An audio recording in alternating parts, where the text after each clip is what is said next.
Está começando o Shake Na. A primeira questão é a seguinte: você veio do Rio Grande do Sul, né? Isso mesmo. Nascido em Porto Alegre, Rio Grande do Sul. Na capital mesmo? É porque não tinha hospital na minha cidade, né? Uma cidade menor ali, daí minha mãe teve na capital. Né? Qual que é o nome da cidade lá? Sou de Viamão. Viamão. Então a igreja católica lá em cima, quem sobe lá no Mas tem quantos pináculo, habitantes? vê o formato de mamão lá. Quantos habitantes? 250, né? Bem-vindo a Viamão. Cidade primeira. Mas na segunda já acabou a cidade. Lá no sul, né, não tem muro, né? Não tem. Como é que é lá? É diferente, né? Lá as casas geralmente são uma cerquinha, tem um jardinzinho na frente ali, mas não tem muita restrição. Então, assim, né? bandido assim é mais difícil, né? Pô, Não tem. que nem o Novo Todo Mundo? lugar tem. Não, tem minha referência ao Novo Mundo, né? Acho que o Goiás é mais tranquilo que lá ainda. Mas a questão é, se a sua ascendência é alemã, né? É uma mistura de algumas Sempre essa italiano, pergunta alemão do Rio Grande do Sul. Alemão. e indígena. Então, a gente pode considerar você um pastor alemão? Vou colocar cuidado, pode ser alemão. O grupo da faculdade tem a foto de dois pastores alemães. Plateia do Chaves. A propósito, você qual a descendência sua? Ah, só Deus sabe. A miscigenação. Não, a minha família, possivelmente, né?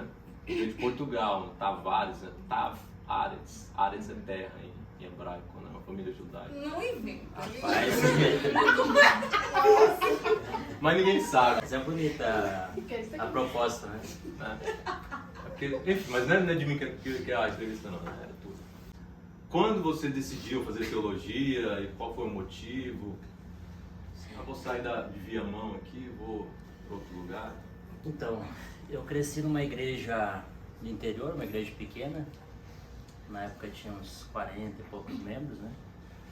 E na época a gente tinha muito desafio de pregadores, o pastor vinha pouco porque eram muitas igrejas para cuidar, muito grande o distrito. Então nessa época surgiu uma proposta lá, nas quartas-feiras e nos domingos, os meninos, os juvenis, os bravadores, tinha um clubezinho lá de os bravadores estavam começando, e a proposta era a gente pregar, né? Eu lembro que o primeiro sermão que eu recebi foi um sermão pronto já, tinha um livretinho lá que o pastor passava, e largou na mão de cada adolescente lá, juvenil, e a gente preparou aquele sermão. E eu até fiquei surpreso, né, porque eu tinha muita dificuldade para falar em público, nunca tinha pregado, muita dificuldade, tinha 11 anos na época, né, e aí eu peguei aquele sermão e comecei a estudar, lia, algumas semanas ali estudando. E aí quando eu fiz o sermão, numa quarta-feira, a gente sempre torce no primeiro sermão, ou a maioria, que vai pouca gente, né? E a gente prepara para meia hora, 40 minutos e fala 10, 15. E aí eu fiz o sermão, acho que durou uns 15, 20 minutos, foi bem rápido mesmo, o pessoal ficou feliz, né? Ah, o sermão bom. Mas aí uma senhora no apelo, fiz até um apelinho lá, eu treinava em casa, né? Já fez um apelo? Fiz um apelo e uma senhora que estava afastada da igreja, ela veio à frente e aceitou o apelo para voltar para a igreja. E essa senhora depois veio até ela se batizou, se rebatizou, né? Ajudou a construir a nova igreja lá, era uma empresária lá bem sucedida da região. Né? E aí a partir daquilo o pessoal foi convidando, foi desenvolvendo, me tornei ancião jovem com 16 anos. Eita. E ajudava no clube, nas atividades da igreja, diácono, enfim. E aí surgiu só que assim, teologia eu nem sabia onde fazia, como é que era, né? Se era um seminário, se tinha algo próximo lá. Eu até pensava que tinha no IACS, que é próximo, que tinha lá algum curso. E aí nesse intervalo aí foi que eu recebi a visita lá na igreja do pastor Evandro. Ele era um pastor de comportagem, baixinho, bem animado, tava articulado lá. E aí a namorada dele chegou pra mim lá, ela frequentava a igreja, eles tinham começado a namorar, e ela convidou ele pra pregar na igreja. E ele me convidou pra ir comportar. Me entregou um livrinho lá, o Mensageiro da Esperança. E aí ele explicou, nossa, é uma bênção, você vai, vende os livros, evangeliza e tal, né? Todo aquele lado importante. E aí eu fiz plano, falei, não, vou terminar o terceiro ano do ensino médio e vou comportar. E aí foi nesse intervalo que, através da comportagem ali, eu consegui levantar os recursos e ir para a faculdade. Mas você foi para fazer teologia, eu sei mais ou menos a tua história um pouquinho, pelo menos, né? E aí você começou letras, é isso? É, que na época o que aconteceu? Por que você... Deu uma zebra lá na época, né? Eu fiz o vestibular pro IAN, na Bahia, e aí eu fiquei em excedente. Era 80 e pouco, 80 vagas, eu acho que eu fiquei em 110. E eu fiquei triste, né? Mas não passei. Em 30 não vão desistir. E aí eu larguei de um ângulo ali e fui trabalhar. E eu não tinha contato, eu tava sem telefone naqueles dias lá. E aí eu fui chamaram até o 118, 119 e ninguém conseguiu me acessar lá na cidade, não conseguiram me ligar. E aí eu perdi a vaga. E aí foi que eu pensei, não, vou pro NASP, vou fazer outro curso ali, quando me preparo para poder fazer o vestibular de novo. Aí não tinha outras letras nas contas? Aí eu falei, não, nada conta, né? Mas eu falei, não, eu vou conseguir eliminar matérias para teologia e de repente é um curso que eu tenho interesse de terminar, né? Caso eu não passe na teologia, eu vou seguir fazendo letras lá. Aí foi mais ou menos cedo. Eu fui em 2009, comecei a fazer letras no NASP. Assim, Então, em 2010 eu não fiz o vestibular, porque aquele cidadão lá, o pastor Evandro, que foi me recrutar para comportagem, e depois veio se tornar meu cunhado, né? Porque ele tinha uma irmã, a princípio lá, acho que a Tati tinha uns 15 anos na época lá, vai comportar nas próximas férias e tal. Gente, era a Tati. E aí quando eu fui pro NASP lá, depois disso, na metade do ano, fiz um semestre de letras, aí eu voltei para comportar no Rio Grande do Sul, e a gente foi para uma cidade lá muito fria, né? No interior lá do Rio Grande do Sul, chamada Pelotas. E aí nessa cidade fria, úmida, foi até na época que deu aquela onda de H1N1, né? Gripe suína. E aí eu fiquei doente na campanha, gripado e tal lá, e aí teve uma moça lá que tava começando a comportar, né? Ia fazer 16 anos, que era a irmã do pastor Evandro. Ela falou, fazer um chazinho ali pra ti ali, fez um chazinho lá, me levou lá, começamos a conversar e tal. E aí no final a gente começou a namorar. Aí eu mudei os planos, porque eu ia voltar pro NASP, só que eu não estava muito animado em continuar o curso de letras. E eu resolvi ficar comportando lá e ia juntar um dinheiro para começar a teologia no ano seguinte, né? Só que daí chegou no final do ano, a gente já estava namorando ali, já há alguns meses. Aí a gente resolveu ficar liderando uma equipe de comportagem lá, né? E aí foi que eu voltei para minha cidade lá para liderar uma equipe lá de 20 e poucos jovens e comportar lá na região. Aí fiquei o restante do ano lá. No ano seguinte, a gente ficou daí um ano inteiro liderando e em 2011 eu comecei a teologia, né? Sendo no IAN, né? Na Bahia. Nossa, começou no IAN e depois... Eu fiz um ano lá e aí quando chegou no final do ano, aí eu transferi para o NASP, né? Para poder continuar liderando a equipe de comportagem, era mais próxima em São Paulo. E a gente resolveu transferir para mais perto da nossa terra lá, né? E aí você comportava, nas férias chegava no limite ali, né? Pois é, sempre tinha 4 semanas que tu podia faltar. Na quinta tu começava a perder as matérias, né? Por falta. Aí eu sempre faltava 4 semanas, ou chegava na metade da quarta ali, sem poder faltar nem um dia. Se estivesse doente, ia me arrastando para a sala de aula para não perder a matéria, né? Então foi assim. Então eu liderava nas férias de verão e de inverno e estudava durante o semestre lá. Essa correria aí. Vida dura, né? Mas depois você conta a história do amigo Rodolfo. Um rapaz do sul, do Rio Grande do Sul. Adaptação de Goiânia, de Goiás. O que você mais sente diferente? A cultura é diferente? Porque acho que aqui o pessoal que está aqui, só eu que sou goiano, né? Alguém mais é goiano? O Guilherme. A cultura do Goiânia é diferente, né? O ritmo do Goiânia é... Como a gente herdou muito lá a cultura italiana, né, alemã, a gente é muito direto assim, né, para falar. Então cada lugar tem as suas peculiaridades, sua forma, né, de conduzir. Então, quando a gente chegou aqui, a gente estranhou duas questões. O clima no Cerrado muito seco, né? Na verdade, aqui é a parte seca e a parte de chuva, São né? duas estações. Duas estações. Lá no sul é primavera, verão, outono e inverno, né? Então são bem se definidas. Assim, no verão muito quente, no inverno é muito frio mesmo. E a gente está acostumado nessa dinâmica. Então, meu sonho era se formar em teologia. Claro que a gente não escolhe para onde vai, mas a gente tem uma expectativa de ir para a região onde a gente nasceu ali. Só que daí... Já acostumou com piqui já? Não. O Guilherme trouxe um saco de piqui pra você.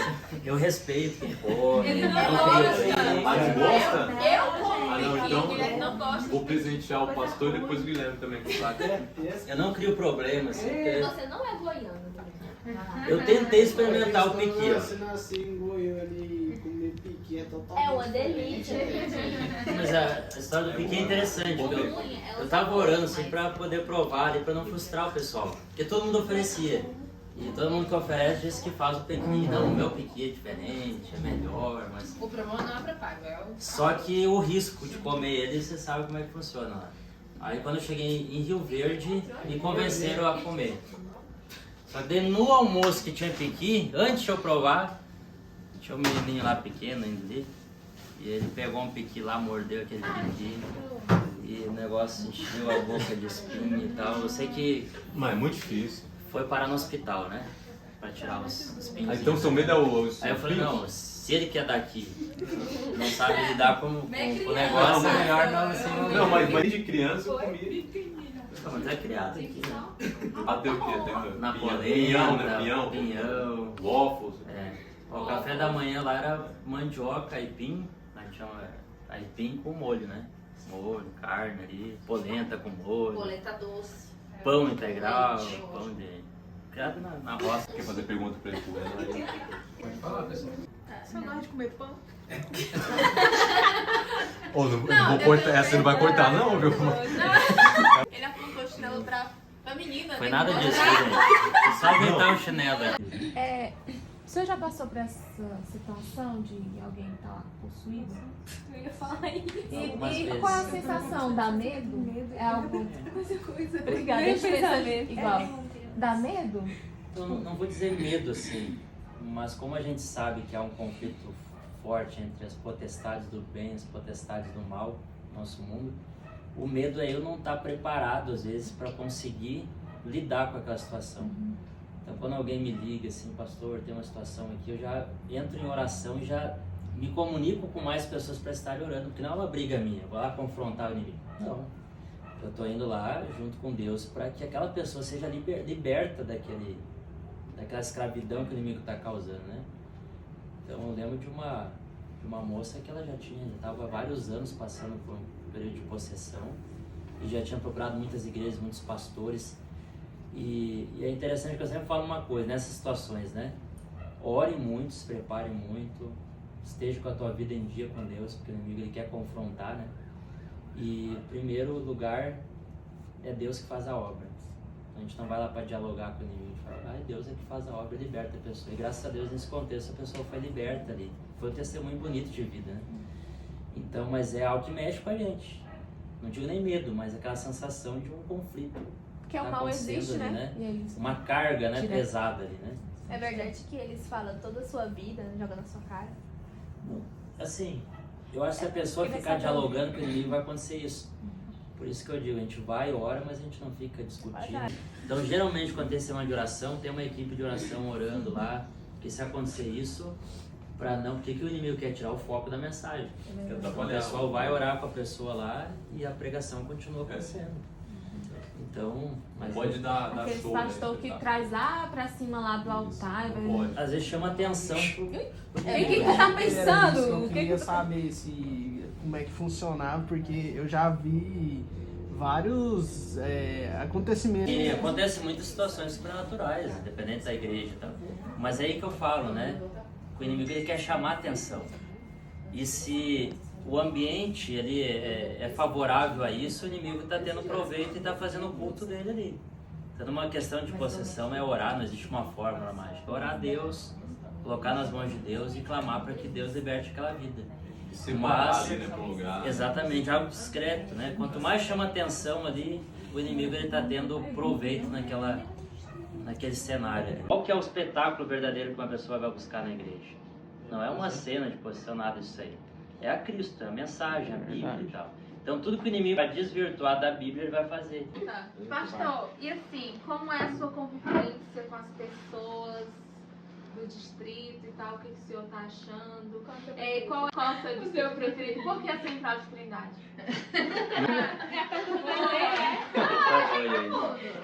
Então, amigos, eu vou responder aqui sem cair na armadilha da Andrine. Aquele filho que fala assim, qual que é o filho preferido, né? Os pais perguntam. O filho preferido sou eu. O ministério, né? Eu imagino que tem muitos desafios, né? Tem muitos problemas e dificuldades. Né? Quais são, na sua opinião, assim, de maneira geral, né? As dificuldades que, não só no contexto aqui do seu distrito, mas que já enfrentou, que pode compartilhar para nós. Claro que nem tudo pode ser compartilhado. Sim. Não, tranquilo, sei. Então, como pastores, assim, nosso ministério é muito amplo, né? Porque na realidade da Igreja Adventista, nós pastoreamos ali, no meu caso aqui hoje, 10 igrejas, né? E no dia a dia nós temos diferentes situações para atender. Eu vou citar um exemplo. Semana passada teve situação de eu ir visitar alguém que tinha tido um bebezinho ali, queria que eu orasse por ele, pedindo uma bênção de Deus. No mesmo dia, um velório para fazer, né? Aí no dia seguinte, ali, uma festa de aniversário para te ir lá, compartilhar algo bom, positivo e tal. Então, esse conflito de sentimentos, de situações diferentes, às vezes elas acabam sendo trazidas para o nosso dia a dia também. Então, imagina, sair, às vezes, ter que sepultar um líder, uma pessoa especial ali, um membro de uma igreja, né, que você conviveu, que no dia anterior você estava junto ali com a pessoa. Então são situações que mexem, né, com o emocional da gente, né? É difícil tu separar, né? Não, porque o ministério é tudo, é a vida da gente, a gente vive isso aqui. Mas eu diria que um outro desafio é a convivência longe da nossa família. Porque quando a gente se forma, a gente sai de casa. No meu caso, saí com 18 anos de casa e não voltei mais. Só voltei para visitar, né? Então, para os pais, enfim, para os familiares, eles que são mais apegados, assim, eles sentem muito isso aí, né? Às vezes eles não entendem também. Então, meu bisavô ficou doente, faleceu no período que eu estava fora lá. E alguns pensam, pô, o Renan tá longe, né? Não estava muito preocupado, tá? Não é isso, né? Então, a gente abre mão de algumas situações da nossa vida para viver pelas pessoas que a gente está ali. Então, no meu caso, hoje eu estou aqui, eu dou o melhor por cada igreja, por cada pessoa. Se precisar atender alguém de madrugada, né? Às vezes um conflito no relacionamento, situações. Então não tem horário, né? Então nossa agenda assim. O telefone está pronto para assim como eu posso separar um dia assim, ser bem tranquilo, tem outro que às vezes eu tenho que virar à noite ali para atender algumas situações, né? Então essa dinâmica assim diversa do distrito, eu acho que é um desafio, né? Porque a gente precisa estar inteiramente dedicado a isso aqui, né? Muito obrigado, Renan, pelo momento de conversa. Valeu, gente. E o pessoal também. Uma alegria aqui recebê-los. Estamos aí com o pessoal jovem da Igreja Central, são animados. O pessoal da bancada lá. O pessoal da bancada. O chazinho lá. O pessoal da bancada, o chá aí. A equipe de apoio.